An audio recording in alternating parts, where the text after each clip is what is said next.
Going places एक ऐसी कहानी है जो एक टीनेज गर्ल सोफी की दुनिया को दिखाती है। एक ऐसी दुनिया जहां ड्रीम्स और रियलिटी की लाइंस ब्लर हो जाती हैं। कहानी की शुरुआत होती है जब सोफी और जैंसी स्कूल से घर लौट रही होती हैं। एग्जाम्स खत्म हो चुके हैं और अब फ्यूचर के बारे में सोचने का समय है, लेकिन दोनों का नजरिया पोल्स अपार्ट है। जैंसी प्रैक्टिकल है, वही सोचती है जो पॉसिबल हो। सोफी बिग ड्रीम्स देखने में एक्सपर्ट है, अक्सर ऐसे सपने जो रियल लाइफ से बहुत दूर होते हैं। रास्ते में सोफी बताती है कि वो आगे चलकर बुटीक खोलेगी। जैंसी उसे समझाती है कि घर की फाइनेंशियल कंडीशन ऐसी ड्रीम्स अलाउ नहीं करती, लेकिन सोफी की इमेजिनेशन रुकती कहाँ है। वो तुरंत कहती है, I will become a fashion designer, फिर maybe an actress or a manager. Clearly, Sophie doesn't know what exactly she wants. She just wants a big, glamorous life far away from her simple surroundings. Sophie का परिवार small, working class background से है। पिता एक factory में काम करते हैं, tired, frustrated और अक्सर गुस्से में। माँ घर का पूरा बोझ संभालती है। एक छोटी बहन है और उसका फेवरेट भाई जॉफ। जॉफ काम, मैच्योर और थोड़ा मिस्टीरियस है। सोफी को उसकी वही शांत नेचर आकर्षित करती है। कभी कभार सोफी को लगता है कि जॉफ की दुनिया उससे कहीं ज्यादा एक्साइटिंग होगी। एक दिन सोफी जेफ को एक शॉकिंग न्यूज देती है। आज मेरी मुलाकात डैनी केसी से हुई, आयरलैंड का एक young famous football star. Sophie बहुत कॉन्फिडेंस से एक स्टोरी बताती है कि केसी दुकान पर आया, उससे बात की, ऑटोग्राफ देने की कोशिश की और लास्ट में कहा कि वह उसे फिर मिलेगा। जेफ को यह बात अनबिलीवेबल लगती है, लेकिन सोफी अपनी कहानी ऐसे बताती है कि कुछ पल के लिए जेफ भी कंफ्यूज हो जाता है। What if she's telling the truth?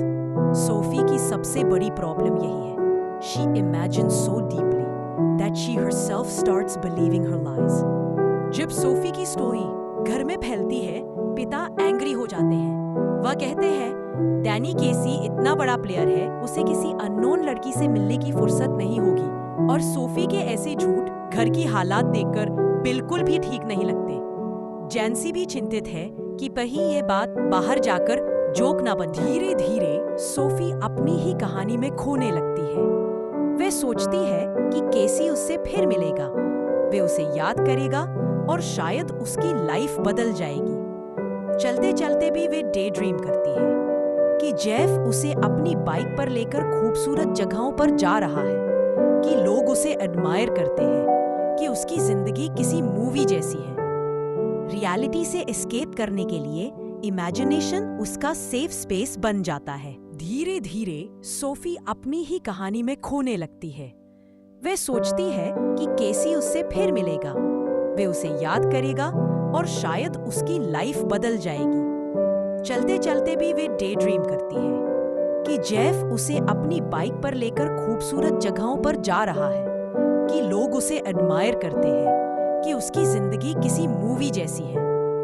Reality से एस्केप करने के लिए इमेजिनेशन उसका सेफ स्पेस बन जाता है। डैनी केसी से मिलने का तय समय आता है। सोफी नदी किनारे एक पार्क में पहुंच जाती है।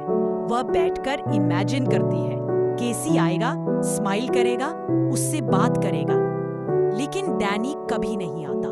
टाइम बीतता रहता है। सोफीज होप स्टार्ट्स फेडिंग और यहाँ रीडर समझ जाता है The entire story was Sophie's imagination. Danny Casey never met her. It was her beautiful lie. फिर भी सोफी पूरी तरह रियलिटी एक्सेप्ट नहीं करती। वह सोचती है, maybe he forgot. Maybe he'll come next time. Even in disappointment, she tries to live inside her dreams. Going places youth की उस कॉमन हैबिट को दिखाती है, जहां बिग ड्रीम्स और हार्श रियलिटी के बीच कॉन्फ्लिक्ट होता है।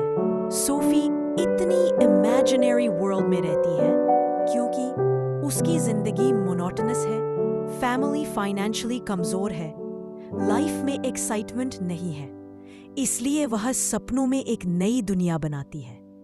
लेकिन ऑथर का मैसेज क्लियर है, ड्रीम्स अच्छे हैं, पर सिर्फ ड्रीम्स से लाइफ नहीं चलती। रियलिटी को समझना इक्वली इम्पोर्टेंट है। Too many fantasies eventually bring disappointment.